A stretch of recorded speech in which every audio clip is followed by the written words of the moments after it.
Charleston's favorite holiday musical show returns to the Charleston Music Hall this month. Today, I talk one-on-one with the organizer of the Charleston Christmas Special Show, Brad Moranz, for this edition of Quintin's Close-Ups. And if you haven't already, subscribe to my YouTube channel and like Quintin's Close-Ups on Facebook. Brad Moranz, welcome to Quintin's Close-Ups. Thank you, Quintin. Thanks for having me.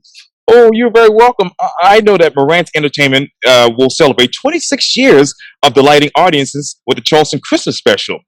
And obviously, we know who you are and what you've done for the community, and we thank you for your public service to the community. But let me ask you, Brad, 26 years ago to right now, what is the biggest difference about Christmas here in Charleston? Ooh, now, you mean Christmas in general or our show in general? Christmas in general. Yes, sir. Oh, wow. Difference in Charleston. Man, I just think Christmas is an amazing time. It was an amazing time of the year when I came here in 1995, watching, I think the biggest difference from just now has got to be how COVID has affected our ability to gather in a comfortable way and in a non-fearful way. And that hasn't been a gradual thing. Obviously, that was a sudden shift. Right. So that's really the biggest thing. But I definitely see, a desire to be able to gather again, and the need to gather, and to celebrate the meaning of Christmas together, not just online or virtually or anything like that. We need to be together to do things like this, and the reason I know I can feel that is I've actually had to be our own box office at times. So I have people calling me for tickets, and so I am talking to a lot of people, and it's a beautiful thing hearing people talk about how much they want to do this and how important it is to get together with their family and to feel like the show kicks off their Christmas season and gets them into the holiday spirit. So, yeah. Well, that's, I might be asking a redundant question, but why is the Charleston Christmas Special so important to Charlestonians? Well, we have been doing this so long, 26 years, and there are so many people, thousands of people who have actually been coming since 1995, or they jumped in at 96, 97. Right. And they brought their kids when their kids were, say, 3 years old. And now they come and their kids are married with children and they're bringing their children. Yeah. So what's happened is because we've just been doing it so long, we have this enormous extended family, which is what the audience feels like because we see each other every year. There are really families that only see each other at Christmas. That sometimes happens. And there's a lot of that in what we do with all these people. We know each other, certainly by face, and oftentimes by name. We see each other, and we always greet people after the show, although this time, again, because of COVID, we won't step into the audience and shake hands.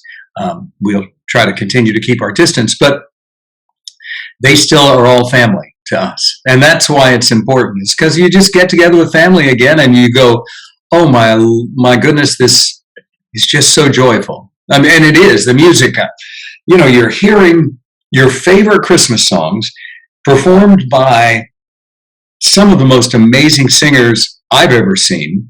They come in from all over the country to do the show, which is, I know you didn't ask this, but one of the wonderful things about the way this works is because we're a short run, only a week, we are able to get amazingly talented people who can commit for a short period of time, because it's hard to get people to commit, say, for a year of a show or something. But you say, hey, you're not in a Broadway show right now. Would you mind coming down and doing the Christmas show? And they go, yeah, I'm not working. And then they come down, and it's like, oh my gosh, these people are good. So we're lucky in that regard too. Yes, sir. And I'm going to get back to that in just a second. But I know that you said, hey, you're your own box office when it comes to this because of COVID. And you also talked about that sudden shift. How sudden did you all shift when it came to your Christmas special? Well, the huge shift, of course, was last year. Along with everybody else, we did a limited we still did the Christmas show last year. A lot of people thought we didn't, but we did. We only did 4 performances, and we streamed it. And so we switched gears really fast last year to make that happen so that we wouldn't lose, well, just lose the experience, I guess is the only way to say it. But this year, when things started to seem like they were doing better, we went, okay, let's go for it. We're not doing 8. We usually do like 11 or 12. So we transitioned back into more of a normalcy this year. And hopefully next year we can, increase that again, because there are a lot of people who want to see the show, and there's just limited seating. I mean, I know that sounds like a plug, so hurry up and get your tickets or something, but I actually mean that. You should kind of hurry, because there's not that many. It's a finite number. Right. And with those numbers, how many performers are actually going to be at this particular special this year? Oh, performers? Oh, we've got a bunch. Holy cow. There's 9 people in the orchestra. There are 8 singers. There are 9 dancers. I'm not even getting into the crew yet. So it's a big production. Yeah. Oh my. And who is Brad Moranz that whole entire week of the Charleston Christmas Special? A crazy person. I'm a crazy person. The whole week. No, I'm the whole week of the show. Well, my function really in the show is I should say I have no function without my wife. We share one common function, and it is I don't know. I suppose it's a through line through the entire show. I act as the MC. She acts as the disruption to everything that goes on. So we're not at all unlike George and Gracie or Carol Burnett and Harvey Korman, my wife is wonderfully zany, and I just stand there and try to keep the ship going in one direction. So that's pretty much what I do, if that makes sense. And what way do you keep the show going smoothly while keeping the energy high? I don't have to exert any effort to keep the energy high or hot or anything. These people, the singers, the dancers, musicians, they don't need any motivation. They're all perfect. We're all on the same page. And we all have a huge job to do. Every single person is carrying, a heavy load as a performer, whether that is as a singer, as a dancer trying to remember all the dance in the show, as a musician trying to play all of that music, because there is an awful lot of music in this show. And everybody they bring their whole heart and soul to it every time. I don't have to do anything, really, I don't, except everybody just hang on, and here we go, every time. Yeah, absolutely. And let me ask you, how do you choose the order of acts that come on stage? You mean all the performers? Yes, sir. Well, many of them we've worked with for years, off and on, or we've worked with them in other theaters, or they've done the show before. Pretty much everybody who comes into the show is introduced to us by somebody else who's done the show. Very rarely does somebody just knock on our door and say, "Hey, let me be in." Now, there are exceptions to that. For instance, a while back, a young man knocked on our door just like that, because somebody said, "Hey, I've got this kid. He sings in church. He's really good. You should hear him." We said, "Sure, we'll hear him." He comes, he knocks on the door. We open the door, and there is a guy standing there who looks like he walked straight out of GQ. He should be on The Bachelor. He was so good looking. And of course, my wife and I went, "Lord, I hope you can sing." He comes into the room. I sit down at the piano, and I say, "Well, sing a little something." He sings like an angel. We go, "Okay, you're hired." That's that. A year later, he was Tarzan on Broadway. His name is Josh Strickland, and he's a local. He grew up here singing in church. He was just phenomenal. Another story is back when we very first started, 1995. We needed a female vocalist because one of our singers had to leave. And our musical director at that time, a fellow named Tommy Gill, who was an institution in Charleston as a piano player, who's no longer with us. But Tommy said, I've got a young girl. She's a young black singer. She's only 16, but she's really good. We said, oh, 16? And she's really good? Good enough to do this? And he said, yeah, I think she is. Well, that was Kiana Parler. Yes. All right. So I think everybody knows Kiana. Yes. So she was in the show when she was a child, and she, did it for 2 years or something like that. And she was phenomenal from day one, the minute she opened her mouth. So we've had those kind of experiences when somebody just shows up and goes, wow. So that's it. Yeah, and obviously she is an institution herself in Charleston now with Ranky Tanky. Yeah, I can't get her to be in the show now. Now I can't get her, but back then I could. So. Good. Yeah. Hopefully we'll get her on. Yeah, hopefully we'll get her in the future.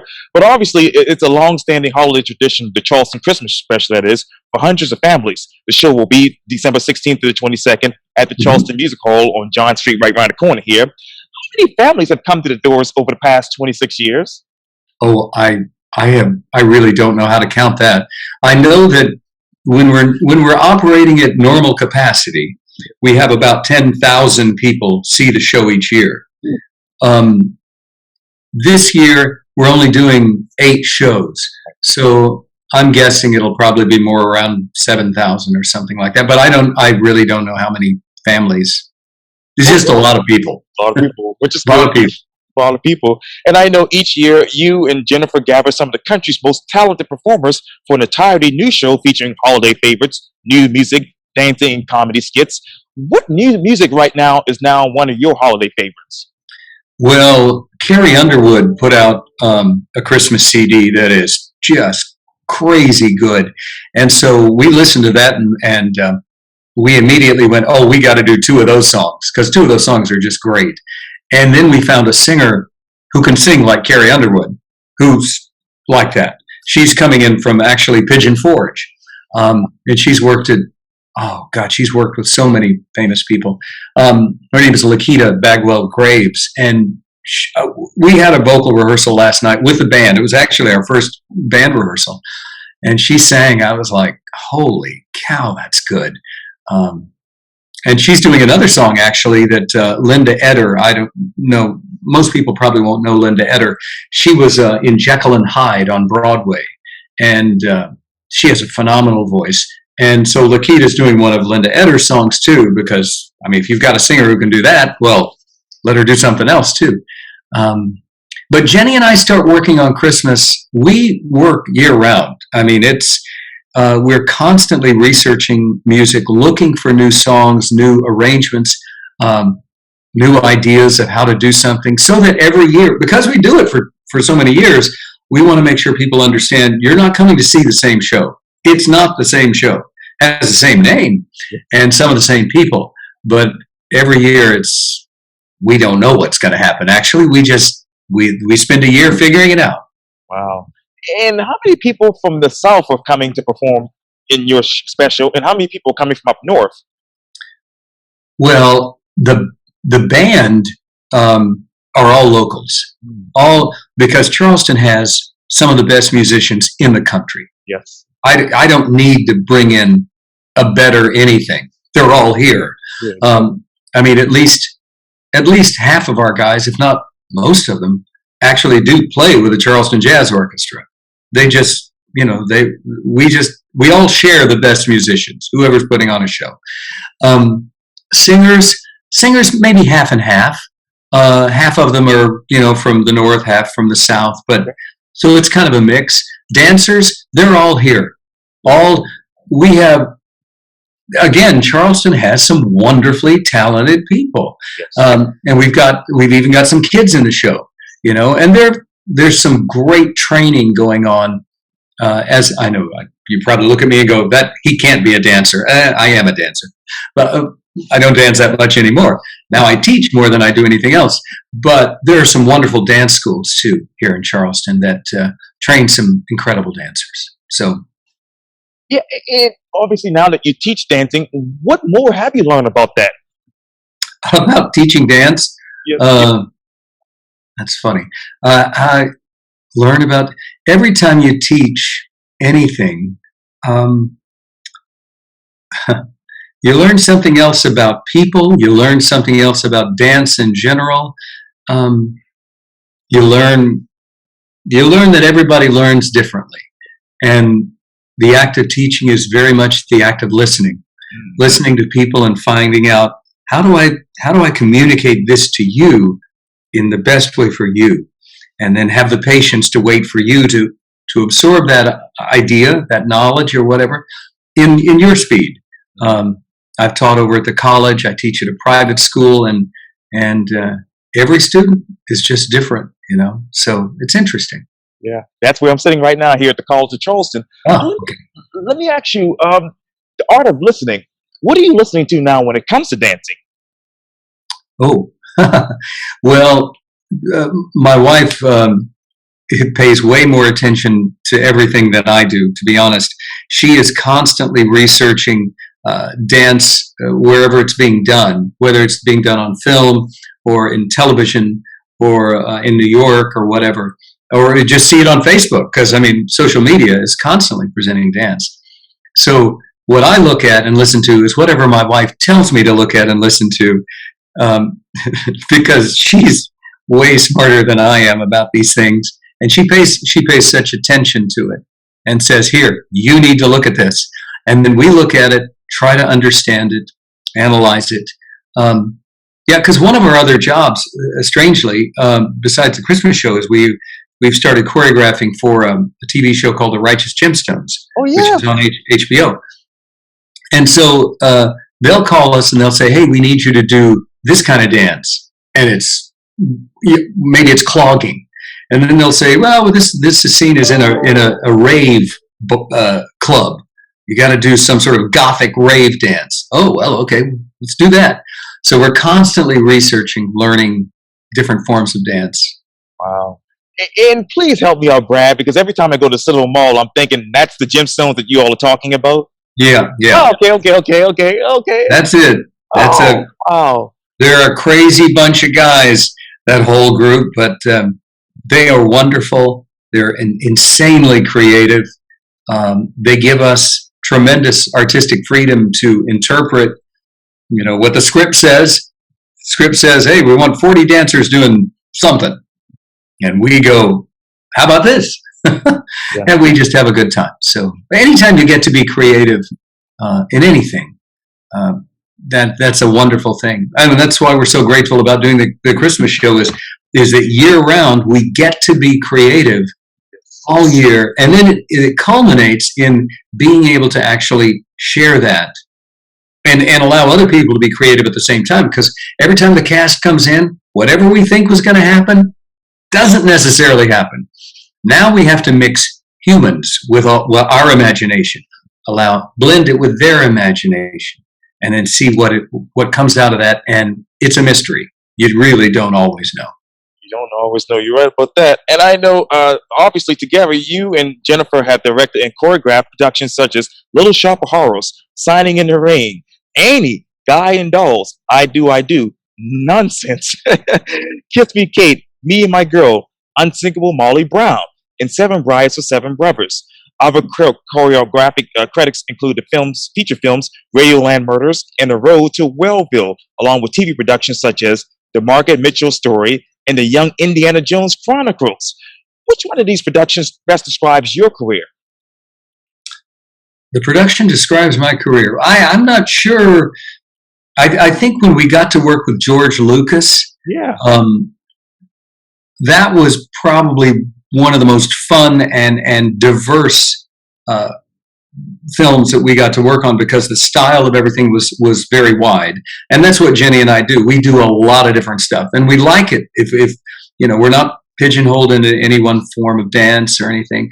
And if we get to be creative in a lot of different ways, that's really cool. And on that film, we would walk in, there would be a shooting script that was 110 pages, and by a week into the show, there was a reshoot script that was equally 110 pages. So every time we walked in, it was choreograph something new, we're shooting it in 2 hours. Literally. We would walk in and go, "You want to do what?" And okay, all right. And then we would get the dancers and we'd make something up and teach it. And a few hours later, we'd be on the cameras would be rolling and we'd be going, oh, we're shooting this. That's pretty exciting. It's pretty crazy. Yeah. Oh, I bet. And earlier you talked a little bit about social media in regards to dancing. How has that changed your style? Oh, not really. I mean, first, my style again is so integrated with my wife's style. We choreograph together. We do everything together. To be honest, there's nothing we don't do together. Our style mostly is a reflection of our Broadway background. So it's mainly theater dance. That's that's where our heads go naturally. So, and that'll never change. That just will never change. It's too much a part of us. We'll go into other worlds, other styles, do whatever is called upon. We'll do that. But if left to our own devices, it's going to be theater dance every time. Every time. Yeah. What is the state of theater dance right now, as you know it? Well, it's very. Everybody in theater is standing on the shoulders of everyone who came before them. And even when you think you're breaking new ground, you're still standing on somebody's shoulders. Somebody's done something close. But I think mainly there is, theater is still trying to be as innovative as possible with something like a Hamilton, and yet there will be something traditional or rooted in tradition that'll be running at the same time. And the blending of all the styles, I think, is what's probably going to continue to happen. People will continue to have as youthful a voice as possible in New York, but always paying homage to the classics and to the classic styles. Well, I mean, you can look at Mary Poppins when it ran, and it had this huge tap dance in it that looked like it came right out of 42nd Street. So I think it's a little bit of everything's going on out there. Yes, absolutely. And going back to the Christmas special, I know obviously, as I mentioned, it's a long-standing holiday tradition for hundreds of families. And obviously the show will go on this year from December 16th to the 22nd. What show over the past 26 years has given you a good personal experience? Our shows, you mean? Yes, sir. Which one of ours? Oh, okay.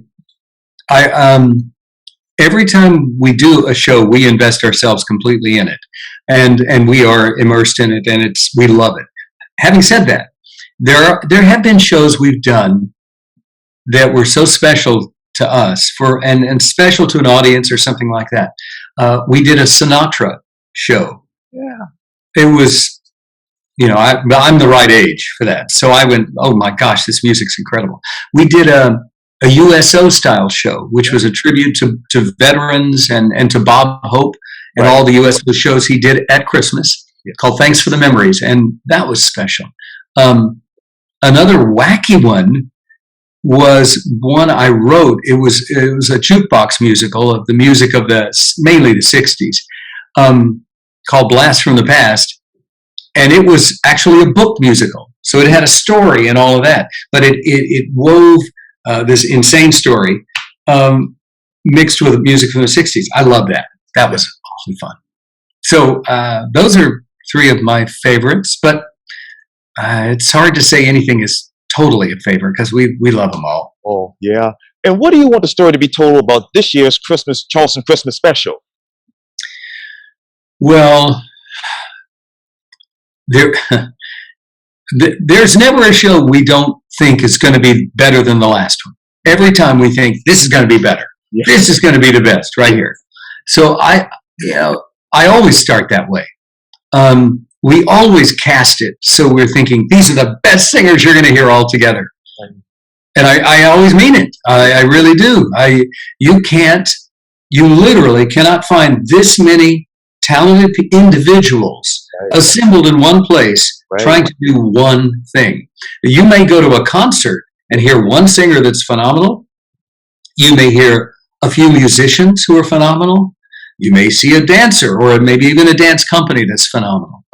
But I don't know many places where you can see this many incredible musicians, this many incredible singers, and this many amazing dancers all put together doing a show. That I don't see very often anyplace. So that's what we really tried our hardest to do. Oh yeah, you guys do a great job at it. And so for people who want to get tickets right now, how do we go about that? Well, what I would suggest is just go online to charlestonChristmasSpecial.com. And it will lead you, if you want to get them on a computer, to Ticketmaster. Or it might lead you, well, it'll lead you to Ticketmaster, or it'll lead you to my phone number and you'll end up calling me. The main thing I always want to communicate to people is be really careful if you just go online and try to type in the name of the show and think you're going to get an authorized ticket seller. There are a lot of people out there now that are scalping tickets, that are acting like they're selling a ticket, and they're not. They're actually doubling the price and giving you nothing, because I've spoken to them.